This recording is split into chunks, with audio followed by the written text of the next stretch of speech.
ពេលវេលាដើរលឿនណាស់អ្នកណាខ្លាំងស្អំរឿងជីវិតបើសិនទាញតាំងស្យោមកគិតយើងពិនជាចាយលុយអងឡើងគោម៉ាំងប៉ារងលុយលំបាកណាស់មកដល់ផ្ទាំងកូនសុំលុយតមិនដែលឃើញទឹកភ្នែកគួតហូរឃើញតែកូនរអ៊ូមុនហត់លុយអើយធ្លុំដើររកលុយទេធ្លុំដេកយំដែរទេពេលស្ដាប់បននេះហូតទឹកភ្នែកហើយមិនធ្វើក៏ឲ្យគេមិនឲ្យលុយស្រួលឡើយថ្ងៃក្រោយចាយលុយត្រូវគិតជានិច្ច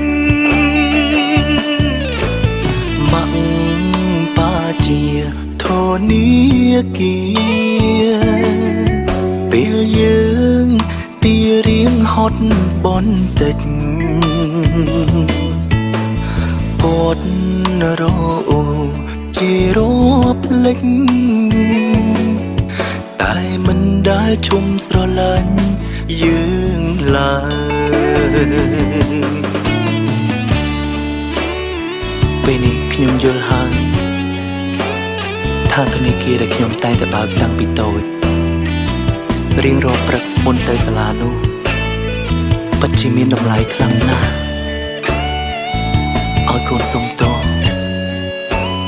តែកូនធ្វើឲ្យប៉ាម៉ាក់ខ្លាចជាធនាគារទឹកភ្នែក